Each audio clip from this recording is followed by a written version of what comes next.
Hello dear student, सभी को नमस्कार, सभी को जय श्री कृष्णा। तो जैसा कि आप सबको पता है कि मैं डॉक्टर भूपेंद्र सिंह आज आप लोगों के साथ नीट बायोलॉजी का एक छोटा सा टॉपिक डिस्कस करने वाले हैं जिसका नाम है बॉडी फ्लूइड एंड सर्कुलेशन। लेकिन इस टॉपिक डिस्कस करने के पहले मैं आपको एक छोटी सी इन्फॉर्मेशन और देना चाहूँगा कि जैसा कि आपको पता है कि हमारे भारत देश में यदि आपको किसी भी मेडिकल एग्जाम, यदि आपको किसी भी मेडिकल कॉलेज में एडमिशन लेना हो, चाहे वो MBBS हो, BDS हो, BMS हो, BHMS हो, BUMS हो, यहाँ तक कि यदि आपको BSc नर्सिंग भी गवर्नमेंट कॉलेज से करना है तो आपको नीट जैसे बड़े एग्जाम की प्रिपरेशन करना पड़ता है, उसका इंटेंस एग्जाम देना पड़ता है। और हमारे भारत देश में बड़े बड़े इंस्टीट्यूट हैं जो कि हमारे नीट की फीस बहुत ज़्यादा हो सकती है। और हमारे भारत देश में मोर देन 70% ऐसे गरीब बच्चे, ऐसे गरीब हमारे दोस्त, ऐसे हमारे भाई बहन हैं जो कि नीट जैसे एग्जाम की प्रिपरेशन नहीं कर पाते। उसके लिए एम करियर इंस्टीट्यूट की टीम एक आप लोगों के सपोर्ट के लिए नीट कोर्स को लगभग फ्री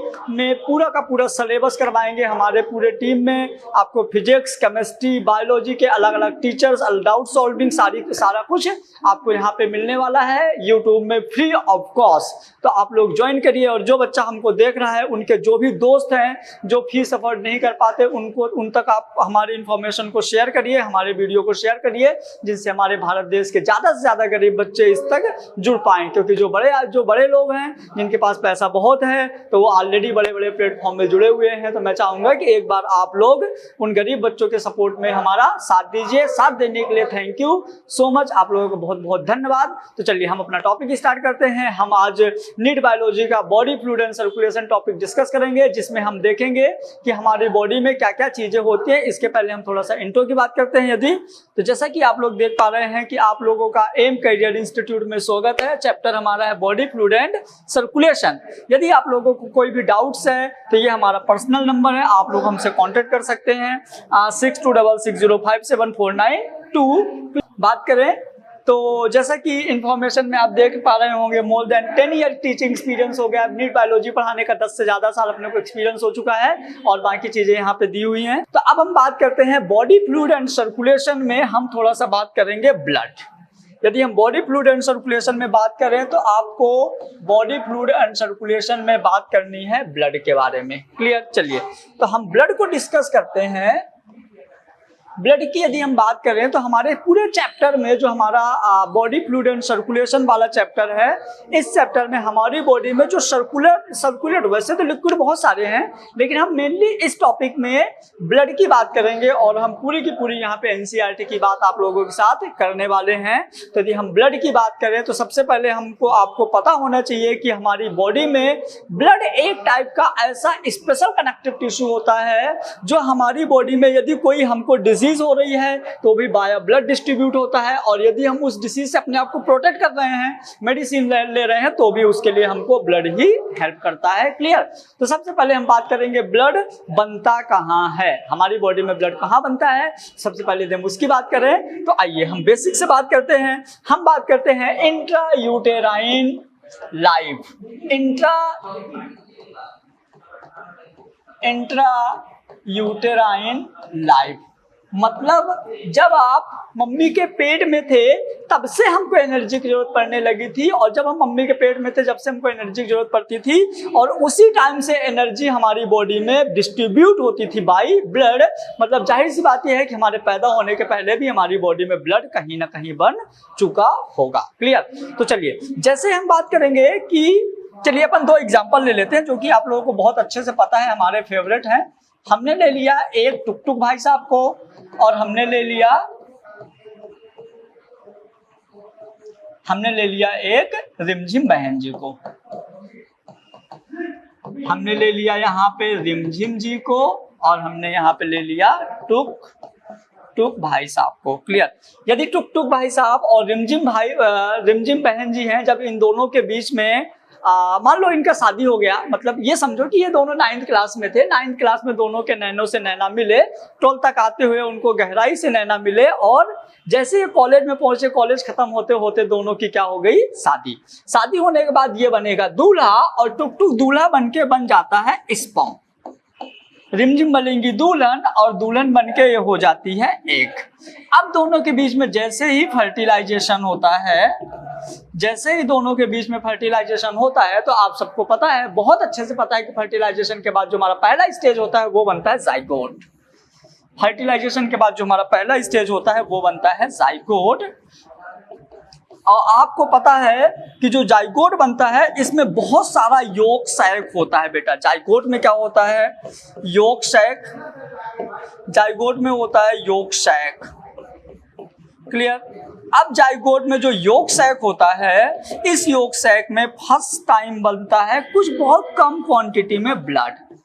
तो जाइगोट में पहली बार बहुत कम क्वांटिटी में हमारी बॉडी में क्या बनता है? ब्लड। अब जैसे जैसे जाइगोट डेवलप होगा, जाइगोट डेवलप होकर बनाएगा एम्ब्रियो। जब एम्ब्रियो बनेगा तो एम्ब्रियो में लिवर यानी ऑर्गेनोजेनेसिस होता है, उस टाइम पे बन जाता है लिवर। क्या बनता है? लिवर। तो जैसे मान लीजिए कि ये टुक टुक का हैप्पी भी तो आएगा, तो ये मान लीजिए कि अपना टुक टुक का हो गया हैप्पी। चलो हम इसको एक थैले में बंद कर देते हैं क्योंकि अभी बाहर आया नहीं है। क्लियर? और जैसे बाहर आया नहीं है, बाहर आने के जस्ट बाद की भी हम बात कर सकते हैं। तो इस पे मान लीजिए ये हो गया लिवर। क्लियर? ये हो गया लिवर।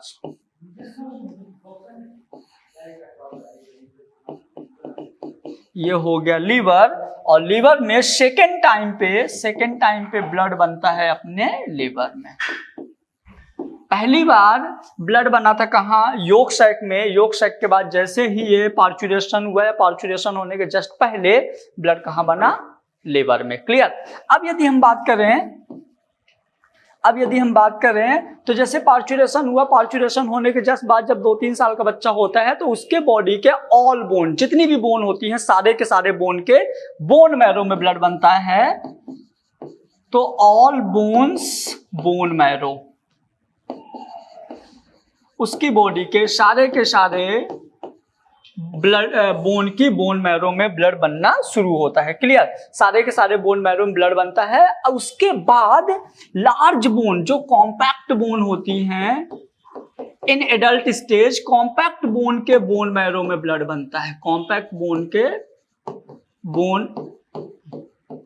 बोन मैरो में ब्लड बनता है। कॉम्पैक्ट बोन यानी कि जो लार्ज बोन होती है उनके बोन के बोन मैरो में ब्लड बनता है लास्ट स्टेज में। तो थर्ड टाइम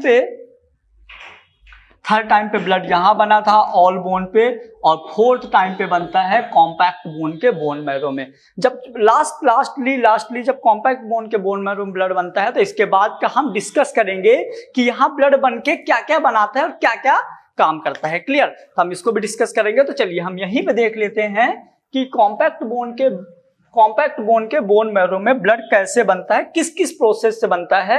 अब ब्लड बनने की प्रोसेस को हम क्या बोलते हैं? क्लियर? पहली बात तो मैं बता देता हूं, ब्लड बनने की प्रोसेस को हम बोलते हैं हेमेटोपोइसिस। आगे हम डिस्कस करेंगे। क्लियर? तो अभी हम देख लेते हैं। मान लीजिए कि ये अपनी बोन बन गई। क्लियर? ये बोन हो गई। बोन के दोनों साइड, यहां दोनों साइड,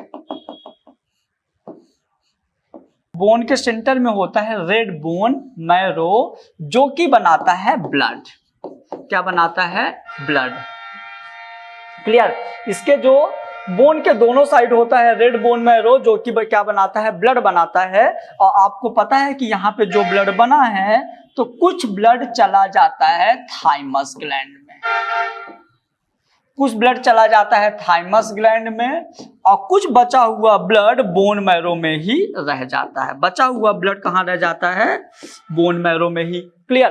अब जो थाइमस ग्लैंड की पोजीशन की यदि हम बात करें तो जैसे कि आपको पता है कि ये हार्ट है, तो हार्ट के सुपीरियरली, मतलब हार्ट के कहीं इस पोजीशन पे होती है थाइमस ग्लैंड। क्लियर? ये भी आप लोगों को पता होना चाहिए। उसके बाद यदि हम बात करें जो थाइमस, जैसे बोन मैरो जो थाइमस ग्लैंड होता है और जो बोन मैरो होता है, तो थाइमस ग्लैंड में बनती है टी सेल और बोन मैरो में बनती है बी सेल। जो थाइमस ग्लैंड होता है ये आगे चल के बनाता है टी लिम्फोसाइट। जो हमारा ब्लड थाइमस ग्लैंड में गया था वो बनाता है टी लिम्फोसाइट, और जो ब्लड बोन मैरो में गया था वो ब्लड बनाएगा बी लिम्फोसाइट। साइट। क्लियर हुआ? जो टी लिम्फोसाइट होता है ये बनाता है टी हेल्पर सेल, ये बनाता है T helper cell, T killer cell, T suppressor cell और टी मेमोरी सेल। क्लियर हुआ? अभी इनका हम डिटेल देंगे आगे। ये 4 सेल बनाएगा। और यदि हम बात करें बी लिम्फोसाइट तो बेटा बी लिम्फोसाइट बनाता है एंटीबॉडी। क्या बनाता है? बी लिम्फोसाइट एंटीबॉडी बनाता है। कौन कौन सा एंटीबॉडी बनाता है ये भी हम आगे डिस्कस करेंगे, यहाँ पे हम सिर्फ नाम बता देते हैं। क्लियर? तो यहाँ पे आप सबको पता है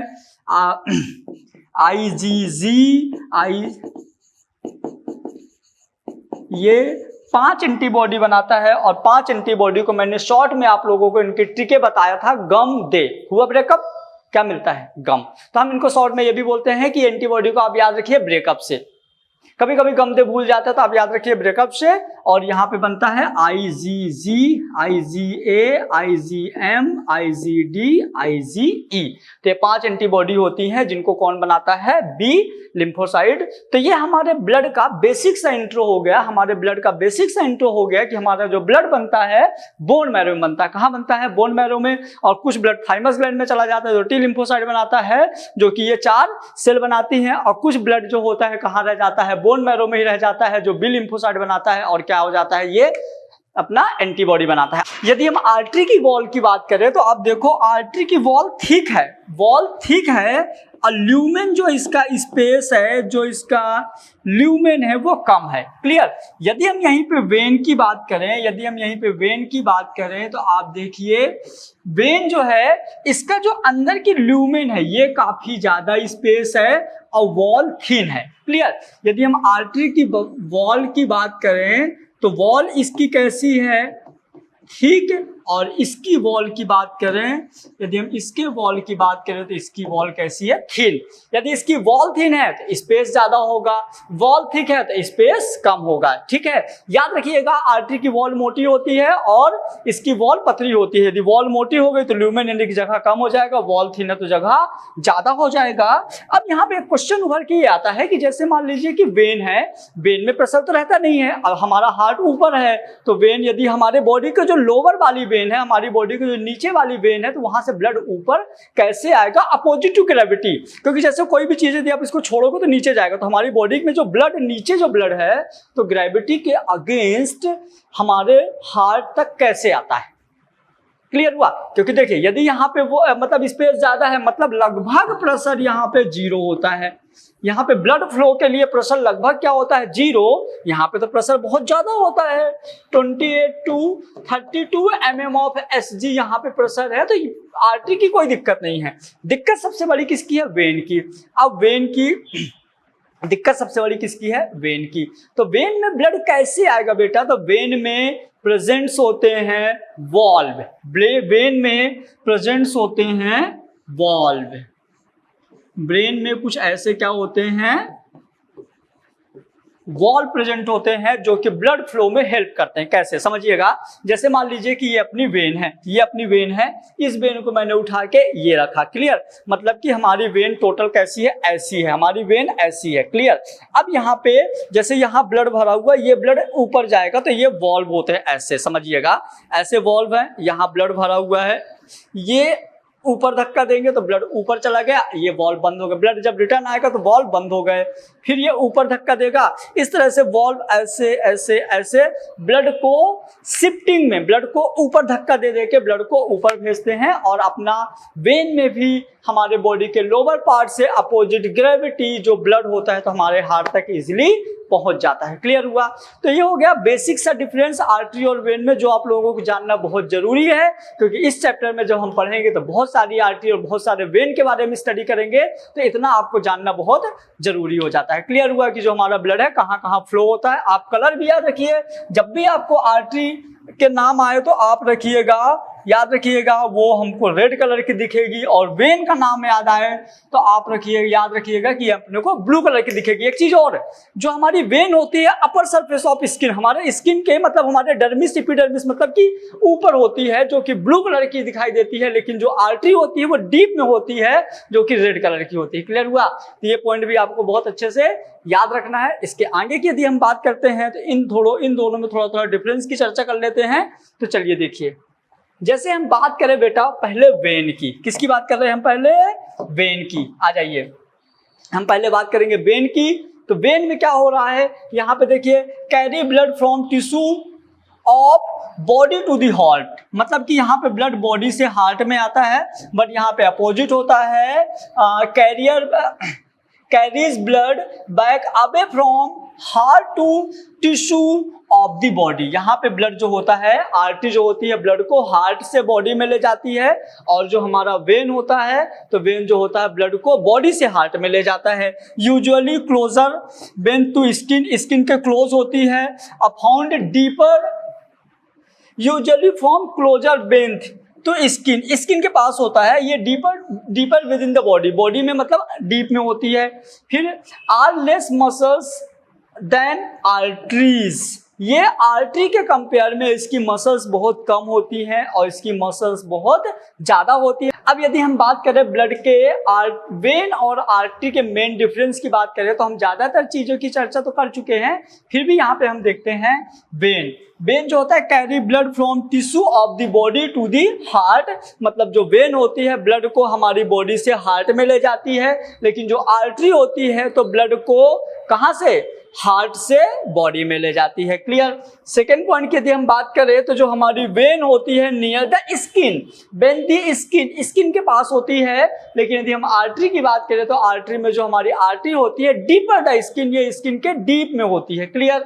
उसके बाद यदि हम बात करें यहाँ पे कि are less muscles than artery, मतलब जो वेन की मसल्स होती है वो थिन होती है, कम होती है, लेकिन वेन में मसल जो होता है, जो आर्टरी में मसल्स होती है वेन के कंपेयर में थिक होती है। क्लियर? उसके बाद याद करें कि collapse the blood flow stop, यहाँ पे जो ब्लड फ्लो होता है वेन में रुक के ऊपर जाता है, मैंने अभी ये कहानी बताया था, लेकिन जो वेन में जो आर्टरी में ब्लड होता है एक कॉन्स्टेंटली फोर्सफुली या एक प्रेशर के साथ जाता है, तो would generate remain the open even in flow stop because of the muscular structure, क्योंकि एक मस्कुलर स्ट्रक्चर होती है, बहुत स्पीड में ब्लड आगे चला जाता है। क्लियर हुआ? इसके बाद यदि हम इन दोनों के डायग्राम की भी बात करें तो आप डायग्राम भी देख सकते हो कि जो अपनी आर्टरी है ना, ये आर्टरी है, आप यहां से पहचान सकते हो कि आर्टरी की वॉल थिक है और ल्यूमेन कम है, तो हो जाएगी आर्टरी। जस्ट इसके अपोजिट एकदम उल्टा, वॉल थिन है और स्पेस ज्यादा है, और यहाँ पे आप देखिए वॉल्व प्रेजेंट है। क्या प्रेजेंट है? वॉल्व। और यदि इस तरह की स्ट्रक्चर है तो ये हमारा क्या हो जाता है? वेन। क्लियर हुआ? तो thick wall, thin wall, lumen less, high lumen, wall present. तो आर्टरी के बहुत बेसिक से डिफरेंस है जो आपको हमेशा याद रखने हैं। क्लियर? ये वेन है, ये आर्टरी है। अब क्या होता है, आर्टरी से प्योर ब्लड यहाँ पे होता है प्योर ब्लड, आर्टरी से प्योर ब्लड कहाँ जाता है? बॉडी में जाएगा, बॉडी में उसका क्या होगा? डीऑक्सीजनेशन। यहाँ पे ब्लड का होता है, मतलब हमारी बॉडी में पहले से ग्लूकोज होता है, ग्लूकोज को प्योर ब्लड के थ्रू ऑक्सीजन मिल जाता है, जो कि इसका ब्रेक डाउन करके कार्बन डाइऑक्साइड, वाटर और कुछ क्वांटिटी में एनर्जी रिलीज करता है, और ये जो कार्बन डाइऑक्साइड होता है ये ब्लड में मिक्स करके और ब्लड को क्या कर देता है? इम्प्योर। जैसे ब्लड इम्प्योर होता है तो वो कहाँ जाएगा? वेन में जाएगा। कहाँ जाएगा? वेन में। तो आर्टरी का वेन से जो कनेक्शन होता है, इस कनेक्शन को हम बोलते हैं बेटा कैपिलरी। इस कनेक्शन को क्या बोलते हैं? कैपिलरी। आप देख पा रहे होंगे कि इधर साइड वाला जो एरिया है ये प्योर है और आपको रेड कलर का दिखता है, लेकिन इधर साइड वाला एरिया में इम्प्योर ब्लड है, जो कि कैसा दिख रहा है? ब्लू कलर का। क्लियर हुआ? तो ये वाला जो एरिया होता है जो दोनों को जोड़ने का काम करता है वो होता है कैपिलरी। ये हो गई वेन, ये हो गई आर्टरी। अब हम बात करेंगे इसके कंपोजिशन की। इतना तो आप बहुत बेसिक सी चीजें आपको पहले से पता होना चाहिए। अब हम बात करेंगे यहाँ पे किसके बारे में? ब्लड का कंपोजिशन, जो कि आपको हमेशा याद रखना है। क्लियर? चलिए, यदि हम कंपोजिशन ऑफ ब्लड की बात करें तो कंपोजिशन ऑफ ब्लड में सबसे पहले थोड़ा सा हम ब्लड के डेफिनेशन या ब्लड के बारे में बात करते हैं कि ब्लड रियल में है क्या। तो देखिए यहाँ पे एक पॉइंट लिखा हुआ है कि ब्लड इज अ स्पेशल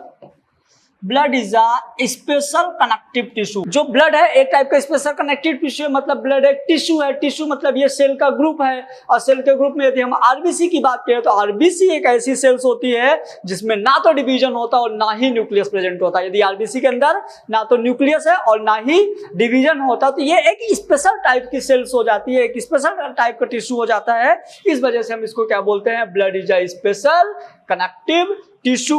तो याद रखिए ब्लड यानी आरबीसी एक ऐसी सेल होती है जिसमें ना तो डिवीजन होता है और ना ही न्यूक्लियस होता है। इस वजह से ये हमारा एक स्पेशल टाइप का टिश्यू हो जाता है। कुछ हैं जिनमें न्यूक्लियस प्रेजेंट होता है, उनकी हम स्टडी बाद में करेंगे, बाद में आपसे डिस्कस करेंगे। लेकिन अभी आप ये मान के चलिए कि इनके सेल में न्यूक्लियस एब्सेंट होता और डिवीजन नहीं होता। क्लियर हुआ। अब यदि हम कंपोजिशन की बात करें तो कुछ होता है लिक्विड पार्ट, कुछ होता है सॉलिड पार्ट। 55% पार्ट लिक्विड होता है जिसमें मैट्रिक्स और प्लाज्मा मिला हुआ होता है, और 45% पार्ट सॉलिड होता है जिसमें ब्लड कार्पुकल्स होते हैं। अब ब्लड कार्पुकल्स में आपको सबको बहुत अच्छे से पता है, आरबीसी, डब्ल्यूबीसी, प्लेटलेट्स। यदि आप इसको आरबीसीएस लिखते हो तो रेड ब्लड कॉर्पुकल्स होता है, और यदि आप सिर्फ आरबीसी लिखते हो तो रेड ब्लड सेल होता है, same as it is WBC के लिए होता है। Clear. White blood cell, white blood corpuscles. Clear हुआ। चलिए अब हम बात करें प्लेटलेट्स, तो प्लेटलेट्स भी इसी का कंपोजिशन होता है। ठीक है। तो अब देखिए यदि हम मैट्रिक्स और प्लाज्मा को देखेंगे, पहले हम इसके लिक्विड वाले पार्ट को देखेंगे फिर इसको देखेंगे। तो लिक्विड वाले पार्ट में हमारा सबसे पहले आएगा मैट्रिक्स, उसके बाद आ जाएगा प्लाज्मा। तो मैट्रिक्स और प्लाज्मा कुछ ऐसा स्ट्रक्चर होता है, आप मान के चलिए जैसे अपन ने ले लिया दूध, जैसे अपन ने क्या ले लिया, दूध, और उस दूध में हमने अलग अलग टाइप के मटेरियल डाल दिया, चाय की पत्ती डाल दिया, शक्कर डाल दिया, हल्दी डाल दिया, और आपका धनिया डाल दिया, एक्स्ट्रा बहुत सारी चीजें आपने उसमें डाल दिया, डाल के उसको मिला दिया। जब मिलाया और उसको आपको गर्म नहीं करना, यदि आप गर्म नहीं करोगे तो देखो उस लिक्विड में कुछ सॉलिड पार्ट भी, चाय पत्ती हो गई, शक्कर हो गया, कुछ भी मतलब कुछ पाउडर फॉर्म में है, मतलब उस लिक्विड में भी अलग अलग टाइप्स के चीजें मिली हुई हैं। तो पहले हम इसी की बात करेंगे कि इसके अंदर और क्या क्या चीजें मिली हुई हैं। क्लियर। आइए सबसे पहले हम बात करें बेटा प्लाज्मा की। किसकी बात करेंगे, प्लाज्मा की। तो ध्यान से देखिएगा, बहुत मजा आएगा। यदि हम बात करें सबसे पहले प्लाज्मा की, तो देखिए ना, matrix of blood is called plasma. Blood का मैट्रिक्स वाला जो पार्ट होता है वो क्या होता है, प्लाज्मा। फिर से सुनिए, ब्लड का जो मैट्रिक्स वाला पार्ट होता है वो क्या होता है, plasma. It is a pale yellow due to the urobilinogen. आइए इसका मैं थोड़ा सा स्ट्रक्चर और थोड़ा डायग्राम समझते हैं। जैसे मान लीजिए कि यहाँ पे आप देखिए 55% पार्ट क्या है, प्लाज्मा। 55% पार्ट प्लाज्मा है। ये देखिए यहाँ पे प्लाज्मा है, प्लाज्मा में सॉल्ट भी है, वाटर भी है, प्रोटीन भी है, मिनरल्स भी है, अलग अलग चीजें प्लाज्मा में है। आप यहाँ पे देखिए 1% पार्ट, कितना प्यारा डायग्राम में शो किया गया है। 1% पार्ट यहाँ पे व्हाइट ब्लड सेल और प्लेटलेट्स भी है। देखिए कुछ ऐसी स्ट्रक्चर ये प्लेटलेट्स की है और ये है व्हाइट ब्लड सेल की। नीचे 45% पार्ट क्या है, हमारा आरबीसी। आप यहाँ पे देख सकते हैं ओवल शेप स्ट्रक्चर है जिसको हम क्या बोल रहे हैं, आरबीसी। तो इतना सारा चीज हमारे किसके अंदर होता है, प्लाज्मा के अंदर। क्लियर। इसमें यदि हम बात करते हैं प्लाज्मा में, कंपोजिशन ऑफ प्लाज्मा की बात करें तो मैंने बोला था ना कि दूध में हमने बहुत सारी चीजें मिलाया, तो क्या क्या मिलाया अब हम यहां देखेंगे। क्लियर। तो चलिए यदि हम बात करते हैं सबसे पहले प्लाज्मा में 90 से 92% पार्ट क्या होता है, वाटर। क्लियर। और 8 to 10% पार्ट होता है सॉलिड, और सॉलिड वाले पार्ट में होता है इनऑर्गेनिक और ऑर्गेनिक मटेरियल। क्या होता है, इनऑर्गेनिक और ऑर्गेनिक मटेरियल। इनऑर्गेनिक में आयंस होंगे, सॉल्ट होगा, गैसेस होगा। ऑर्गेनिक वाले पार्ट में प्रोटीन होगा, डाइजेस्टेड न्यूट्रिएंट होंगे, यूज वेस्ट होगा, एंटीकोगुलेंट होगा, डिफेंस कंपाउंड होंगे और हार्मोन्स होंगे। इतने सारे पार्ट किसमें कवर होते हैं, ऑर्गेनिक वाले पार्ट में। और ये तीन चीजें कहां कवर होती हैं, इनऑर्गेनिक वाले पार्ट में। क्लियर हुआ। अब इन सब के बारे में हम थोड़ा थोड़ा डिटेल पढ़ते जाएंगे, अपन फटाफट आगे पहुंचेंगे सीधे स्ट्रक्चर ऑफ हार्ट तक। क्लियर हुआ। तो चलिए इसके आगे की यदि हम बात करें तो यहाँ पे अपन बात करते हैं, सबसे पहले थोड़ा सा एक फ्लो चार्ट की देख लेते हैं कि रियल एक्चुअल में प्लाज्मा के अंदर क्या क्या कहानियां होती हैं, कैसे कैसे ये कलर वगैरह प्रोवाइड करता है। तो जैसे मान लीजिए कि डेड आरबीसी है तो हीम और ग्लोबिन बनाएगी। डेड आरबीसी में क्या होगा, हीम और ग्लोबिन होगा, क्योंकि हीमोग्लोबिन बहुत ज्यादा क्वांटिटी में आरबीसी के अंदर होता है जो आरबीसी को रेड कलर प्रोवाइड करवाता है। क्लियर हुआ। उसके अंदर देखिए जैसे हीम ब्रेक होगा तो आयरन और पोरफायरिन होगा। पोरफायरिन क्या बनाता है, बिलुवर्डिन और बिलुरुबिन। जो बिलुवर्डिन है वो ग्रीन कलर का होगा और बिलुरुबिन येलो कलर का होगा। और जो बिलुरुबिन होता है वो क्या करता है, स्टेरकोबिलिनोजन या गिव कलर टू स्टूल, ये स्टूल को कलर प्रोवाइड करवाता है। बट जो हमारा बिलुवर्डिन होता है, urobilinogen give colour to plasma, ये प्लाज्मा को कलर देता है। क्लियर। और ये दोनों का कंपोजिशन बाइल जूस में भी थोड़ा बहुत होता है। तो ये हो गया हमारा आरबीसी जब डेड होती है। अब यहाँ पे हम डेड आरबीसी की बात कर ही लिए तो थोड़ी सी और अपन चीज देखते हैं। जैसे मान लीजिए कि ये हमारी आरबीसी है जिसका नॉर्मल साइज होता है 7 माइक्रोमीटर या आप इसको 7.5 माइक्रोमीटर भी बोल सकते हो। क्लियर हुआ। जो इसकी लाइफ स्पैन होती है 120 डेज में आरबीसी की लाइफ स्पैन खत्म हो जाती है। मतलब 120 दिन के अंदर या 120 दिन में आरबीसी की क्या हो जाती है, डेथ हो जाती है। और डेथ होने के बाद ये इस तरह की कुछ कहानियां यहाँ पे शुरू होती हैं। यदि आप लोगों को बीच में यदि कहीं भी समझ में नहीं आ रहा तो आप वीडियो को फिर से रिवर्स करके देख सकते हैं। उसके बाद भी समझ में नहीं आ रहा तो आप कमेंट करिए, अपनी प्रॉब्लम को शेयर करिए। उस प्रॉब्लम को हम लोग एक अलग से वीडियो में आप लोगों के साथ जुड़ेंगे और आपको स्टार्टिंग में डिस्क्रिप्शन बॉक्स में हम लोगों का कॉन्टैक्ट नंबर मिल जाएगा, वहां से भी आप अपने डाउट्स पूछ सकते हैं। ऑल टाइम हम आप लोगों के लिए अवेलेबल रहेंगे। कोई भी दिक्कत हो तो आप लोग शेयर कर सकते हैं। Thank you. नेक्स्ट यदि हम बात करते हैं तो देखिए इनऑर्गेनिक मटेरियल में यदि हम बात कर रहे हैं तो इनऑर्गेनिक मटेरियल में यहाँ पे देखिए, यहाँ पे हम सबसे पहले बात कर रहे थे किसकी, आयन की। तो sodium ion, potassium, chlorine, SCO3 phosphate और सल्फेट और फॉस्फेट एक्सट्रैक्टा, इस तरह के आयंस होते हैं। इनमें से एक याद रखिए, क्लोरीन आयन जो होता है सोडियम आयन से ज्यादा होता है। क्लोरीन आयन की क्वांटिटी सोडियम आयन से ज्यादा होती है, इसको आप लोग याद रखिएगा, कभी कभी एग्जाम में पूछा जाता है। फिर यदि हम सॉल्ट की बात करें तो NaCl सबसे मैक्सिमम होता है हमारी बॉडी में, जिसको हम क्या बोलते हैं, common salt of our body. Sodium जो होता है हमारी बॉडी के लिए क्या होता है, कॉमन सॉल्ट होता है। बहुत बार पूछा गया है, याद रखिएगा इस चीज को। क्लियर। उसके बाद KCl, NaSCO3 और HCO3 उतना ज्यादा इंपॉर्टेंट नहीं है, लेकिन ये याद रखिएगा NaCl। उसके बाद गैसेस की बात करें, आप सबको पता है हमारी बॉडी में CO, oxygen, carbon dioxide, nitrogen, ये तीनों गैसेस हमारी बॉडी में होती हैं। बट डिजोल्व फॉर्म में यदि हम बात करें कि हमारी बॉडी के ब्लड में जो डिजोल्व फॉर्म में ऑक्सीजन होती हैं, गैसेस होती हैं, तो 0.29 ml ऑक्सीजन डिजोल्व होती है, 0.5 ml नाइट्रोजन डिजोल्व होता है और 5 ml कार्बन डाइऑक्साइड डिजोल्व होता है। इसीलिए हम इसको बोलेंगे 0.29 ml oxygen, 0.5 ml nitrogen, 5 ml CO2 इन डिजोल्व स्टेट। क्लियर हुआ। उसके बाद यदि हम बात करें ऑर्गेनिक मटेरियल की, अब हम आप लोगों से डिस्कस करेंगे कि ऑर्गेनिक मटेरियल्स में क्या क्या पाया जाता है।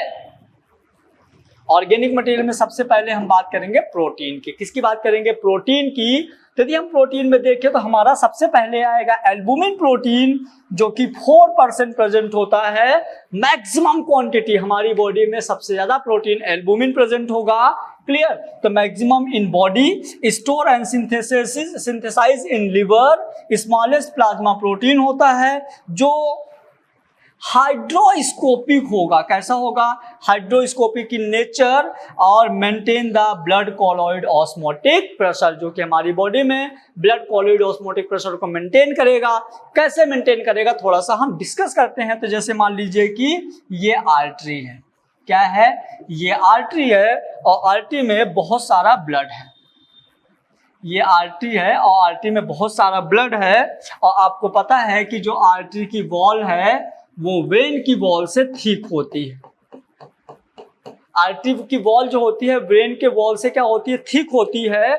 और ब्लड में एल्बुमिन प्रोटीन्स प्रेजेंट होते हैं। क्या होते हैं, एल्बुमिन प्रोटीन होते हैं जो एक टाइप का प्रेशर जनरेट करता है, जिसको ब्लड कॉलोइड ऑस्मोटिक प्रेशर कहते हैं। ब्लड कॉलोइड ऑस्मोटिक प्रेशर होता है जो कि 28 to 32 mm ऑफ Hg होता है, जिस वजह से आर्टरी में ब्लड एक बहुत प्रेशर से फ्लो होता है। और इस प्रेशर से फ्लो होने के वजह से हमारे हार्ट से ब्लड हमारी बॉडी के एक एक पार्ट में डिस्ट्रीब्यूट होता है। ब्लड कहाँ कहाँ जाता है, कौन कौन सी आर्टरी लेके जाती है, ये भी हम आपसे डिस्कस करेंगे। अभी ये याद रखिए कि एल्बुमिन जो होता है हमारी बॉडी में 4% होता है। क्लियर। नेक्स्ट यदि हम बात करें ग्लोब्यूलिन प्रोटीन की, तो जो ग्लोब्यूलिन प्रोटीन होती है इन ब्लड, हमारे ब्लड में एल्बुमिन और ग्लोब्यूलिन प्रोटीन का कभी कभी रेशो पूछा जाता है कितना होता है। तो जाहिर सी बात है जो ग्लोब्यूलिन प्रोटीन है ये हमारी बॉडी में 2% होता है, एल्बुमिन प्रोटीन 4% में होता है। तो इन दोनों का रेशो क्या हो जाएगा, 2:1। तो क्वेश्चन ऐसा पूछा जाता है what is the ratio of quantity of albumin and globulin protein. तो आंसर हमारा जाएगा 2:1। क्या जाएगा आंसर, 2:1। क्यों, क्योंकि एल्बुमिन होता है 4%, ग्लोब्यूलिन होता है 2%, डिवाइड होगा क्या आ जाएगा 2:1। तो ये परसेंटेज भी आप याद रखिएगा। क्लियर। उसके बाद और यदि हम बात करें तो जो एल्बुमिन प्रोटीन होती है secretion and synthesize in liver and lymphoid organ. जहां लिम्फोइड ऑर्गन आएगा वहां हमारे दिमाग में एंटीबॉडी घूमना चाहिए, मतलब जो हमारा ग्लोब्यूलिन है कुछ एंटीबॉडी टाइप का कुछ काम कर रहा होगा। क्लियर हुआ। उसके बाद destroy the poisonous chemical and kill the virus and bacteria. समझिएगा मैंने क्या बोला, एंटीबॉडी। एंटीबॉडी यदि क्या होगा, हमारी बॉडी में जितने भी पॉइजनस सब्सटेंस होंगे उनको मारेगा, साथ में वायरस और बैक्टीरिया को भी मारेगा। याद रखिएगा अच्छे से। क्लियर हुआ। चलिए, destroy the poisonous chemical and kill the virus and bacteria, मतलब कि ये हमारी बॉडी को बहुत अच्छे तरीके से प्रोटेक्ट करता है। कौन, ग्लोब्यूलिन। तो हम इसके टाइप्स की भी बात करेंगे। ग्लोब्यूलिन के टाइप्स कितने होते हैं, तो नॉर्मली ग्लोब्यूलिन के 3 टाइप होते हैं, अल्फा ग्लोब्यूलिन, बीटा ग्लोब्यूलिन और गामा ग्लोब्यूलिन। इनका अपन डिटेल देखते हैं नेक्स्ट पेज में। ये आ गया। यदि हम बात करें, there are 3 types of the globulin. Globulin आपको 3 टाइप्स के मिलेंगे, एक मिलेगा अल्फा, एक मिलेगा बीटा, एक मिलेगा गामा। क्लियर हुआ। यदि हम अल्फा की बात करें तो सिंथेसाइज इन लिवर,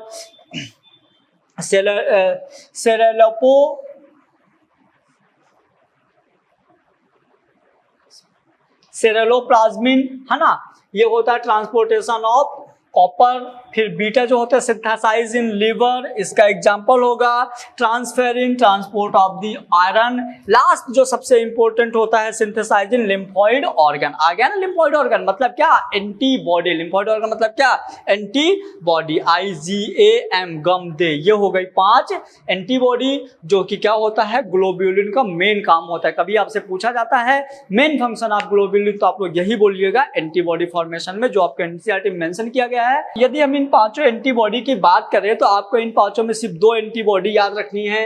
एक याद रखनी है IgG, जो कि कहां से आती है, क्रॉस दी प्लेसेंटा, प्लेसेंटा से क्रॉस करके बच्चों को मिलती है, जो कि फर्स्ट एंटीबॉडी होती है। इसको हम आगे बहुत डिटेल से पढ़ेंगे। सेकेंड एंटीबॉडी आएगी आपकी IgA, जो कि कोलेस्ट्रम से आता है। इसलिए बोलते हैं माँ का पहला दूध बच्चों को पिलाना चाहिए, क्योंकि माँ के पहले दूध में कोलेस्ट्रम बहुत ज्यादा क्वांटिटी में होगा, जिससे क्या मिलता है अपने को, बच्चे को क्या मिलेगा, यहाँ पे बच्चों को एंटीबॉडी बनाने के लिए बहुत ज्यादा कॉपरेट यहाँ पे मिलता है। बहुत अच्छी क्वांटिटी में यहाँ पे एंटीबॉडी प्रोड्यूस होती है, बहुत ज्यादा अच्छी क्वांटिटी में यहाँ पे एंटीबॉडी आपको मिल पाएगी। क्लियर।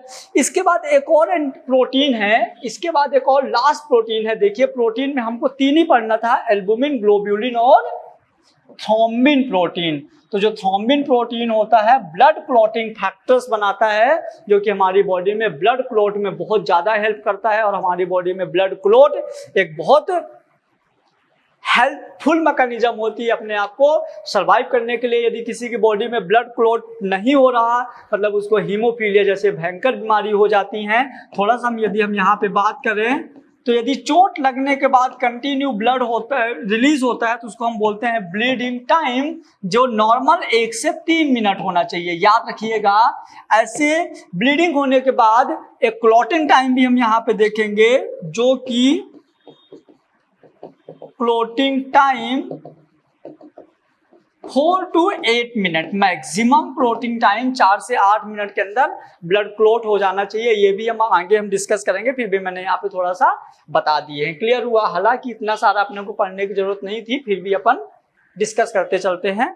क्लियर। उसके बाद एक और हम बात करें, देखिए डाइजेस्टेड न्यूट्रिएंट, मतलब कि हमारी बॉडी में कौन कौन सा न्यूट्रिशन ब्लड के थ्रू फ्लो होता है। तो यहाँ पे आएगा amino acid, glucose, fatty acid, glycerol, cholesterol, vitamin, ये सब हमारे ब्लड में, ये सब हमारे ब्लड के थ्रू हमारी बॉडी में हर जगह, बॉडी के एक एक पार्ट, बॉडी के एक एक टिश्यू, बॉडी के एक एक सेल पे डिस्ट्रीब्यूट होता है। हमारी बॉडी में जहां जिसकी जरूरत पड़ती है वो उसको वहां पे यूज कर लेता है। क्लियर हुआ।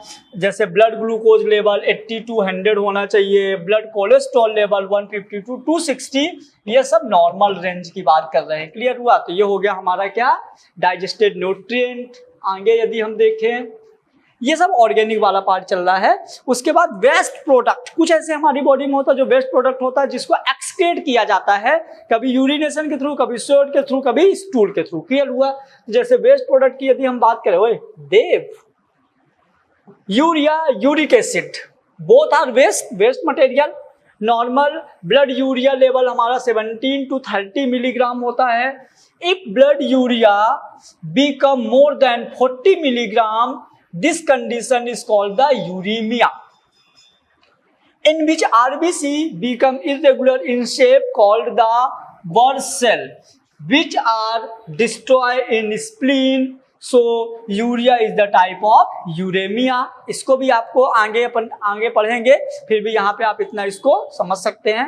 उसके बाद नेक्स्ट यदि हम बात करें वेस्ट प्रोडक्ट के बाद, अब यदि हम बात करें, एक और है एंटीकोगुलेंट। एंटीकोगुलेंट क्या होता है, तो एंटीकोगुलेंट के अंदर हम यहाँ पे बात करेंगे बेटा हिपैरिन का। और हिपैरिन के बात करने के पहले हम आपसे क्वेश्चन पूछेंगे। हमारा क्वेश्चन ये है कि जब ब्लड हमारी बॉडी के अंदर रहता है, इनसाइड ऑफ द बॉडी जब ब्लड होता है तो क्लॉट नहीं होता, लेकिन जैसे ही ब्लड हमारी बॉडी के बाहर आता है क्लॉट हो जाता है। क्यों? इसका आंसर प्लीज आप लोग कमेंट बॉक्स में बताइए। यदि आपको पता है तो, नहीं पता तो ये भी कमेंट करिए कि सर प्लीज आंसर मी, तो मैं आप लोगों को इसका आंसर भी बताऊंगा किसी एक शॉर्ट वीडियो या शॉर्ट के थ्रू मैं आपको बताऊंगा। तो प्लीज यदि आप लोगों को मजा आ रहा हो तो चैनल को सब्सक्राइब भी कर लेना और शेयर भी कर देना, जिससे आपके दोस्तों तक इस तरह की बेस्ट टू बेस्ट इंफॉर्मेशन पहुंचते रहे। और सबसे पहले एक बार फिर मैं क्वेश्चन को रिपीट करूंगा कि जब ब्लड हमारी बॉडी के अंदर होता है तो क्लॉट नहीं होता, और जैसे ही ब्लड हमारी बॉडी के बाहर जाता है तो क्लॉट हो जाता है। यहीं पे आप वीडियो को रोकिए और यहीं पे कमेंट बॉक्स में आंसर बताइए। यदि मैं एक्सप्लेन कर दिया फिर आप आंसर बताओगे तो कोई मतलब नहीं निकलेगा। क्लियर। तो चलिए अब हम बात करते हैं एंटीकोगुलेंट में सबसे पहले कौन आता है, हिपैरिन। कौन आता है, हिपैरिन। क्या है, म्यूकोपॉलीसेकेराइड। ये एक म्यूकोपॉलीसेकेराइड होता है विच प्रिवेंट क्लॉटिंग है बेटा, clotting of blood in blood vessels. हमारे ब्लड वेसल्स के अंदर जो हिपैरिन होता है ब्लड को क्लॉट नहीं होने देता। ये एक एंटीकोगुलेंट मटेरियल होता है, एंटीकोगुलेंट सब्सटेंस होता है जिसको हम बोलते हैं हिपैरिन। और ये हमारा फेवरेट क्वेश्चन है और मैं क्लास में बार बार पूछूंगा और बहुत बार पूछूंगा। क्लियर। ये हो गया एंटीकोगुलेंट, ये हमारा ऑर्गेनिक वाला पार्ट था एंटीकोगुलेंट। एंटीकोगुलेंट के बाद हम बात करेंगे डिफेंस कंपाउंड।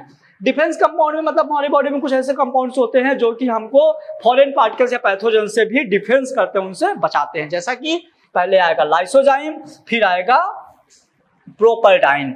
लाइसोजाइम क्या होता है, ये a protein which act as enzyme which dissolve cell wall of the bacteria and destroy them. मतलब जो लाइसोजाइम होता है हमारी बॉडी में एक टाइप्स का एंजाइम्स होता है जो कि बैक्टीरिया की सेल वॉल को डिसॉल्व कर देता है, और उसकी सेल वॉल को डिसॉल्व जब कर देगा तो बैक्टीरिया की डेथ हो जाएगी। बैक्टीरिया की डेथ हो जाएगी तो बैक्टीरिया को हमारी बॉडी से ये प्रिवेंट कर लेता है, बचा लेता है। क्लियर। फिर पैराडाइन क्या होता है, फिर प्रोपरडाइन क्या होता है, large protein which destroy toxic synthesize by bacteria और virus so act as antitoxic. मतलब कि जो हमारा प्रोपरडाइन होता है ये एक टाइप का एंटीटॉक्सिक सब्सटेंस होता है जो कि हमारी बॉडी में टॉक्सिक मटेरियल को डिस्ट्रॉय कर देता है। क्लियर हुआ। उसके बाद डिफेंस कंपाउंड के बाद हम बात करें, हमारा लास्ट आता है हार्मोन्स। लास्ट क्या आता है, हार्मोन। तो secreted by endocrine glands and transport by blood plasma. जो हार्मोन्स होता है ये एंडोक्राइन ये एंडोक्राइन ग्लैंड से सिक्रीट होता है, जो कि डक्टलेस होती है और डायरेक्ट कहाँ सिक्रीट होता है, ब्लड में डायरेक्ट सिक्रीट करता है और ब्लड से ये हमारी पूरी पूरी बॉडी में डिस्ट्रीब्यूट होता है। हार्मोन्स के बाद चलिए अब हम लेक्चर नंबर 1 में यहीं तक डिस्कस करेंगे। लेक्चर नंबर 2 में हम लेके आएंगे ब्लड में हम और चीज देखेंगे, क्या आरबीसी, डब्ल्यूबीसी और प्लेटलेट्स, तो लेक्चर नंबर 2 में हम यहां तक देखेंगे। लेक्चर नंबर 3 में हम रियल स्ट्रक्चर ऑफ हार्ट की बात करेंगे। ये मैंने थोड़ा सा एनसीईआरटी के अकॉर्डिंग मैंने यहाँ पे थोड़ी सी बातें कर लिया था, बेसिक इंफॉर्मेशन फॉर ब्लड, कैसे बना, कहाँ बना, कैसे कंपोज हुआ, उसके अंदर क्या क्या चीजें हैं। तो हम लेक्चर नंबर 1 और छोटा लेक्चर है, हमारा पहला लेक्चर है, हम यहाँ पे यहीं तक डिस्कस करेंगे। आप लोगों को फिर से बता रहा हूँ कि यदि आप लोगों के मन में कोई भी डाउट्स है, कोई भी कॉन्सेप्ट है, तो आप हमसे डायरेक्ट जुड़ सकते हैं हमारे व्हाट्सएप नंबर के थ्रू, और कमेंट बॉक्स में कमेंट करके आप अपना नाम, अपने बारे में इंफॉर्मेशन आप कमेंट बॉक्स में कमेंट करके बता सकते हैं। मैं लास्टली आपको फिर से एक बार रिक्वेस्ट करना चाहूंगा कि आप लोग प्लीज इस वीडियो और इस चैनल और हमारे नीट को जो हम लोग यूट्यूब के माध्यम से फ्री ऑफ कॉस्ट पढ़ा रहे हैं, तो इस चीज को आप भारत देश के हर उन बच्चों तक पहुंचाइए जिन बच्चों के पास पढ़ने के लिए बड़े बड़े कोचिंग इंस्टीट्यूट लाखों हजारों रुपए पे करने के लिए नहीं है। तो प्लीज आप लोग वहां तक हमको पहुंचाइए। हम आप लोगों को free test series, online, DPP सब कुछ अवेलेबल कराने वाले हैं, बस आप लोगों का सपोर्ट रहे। Thank you so much.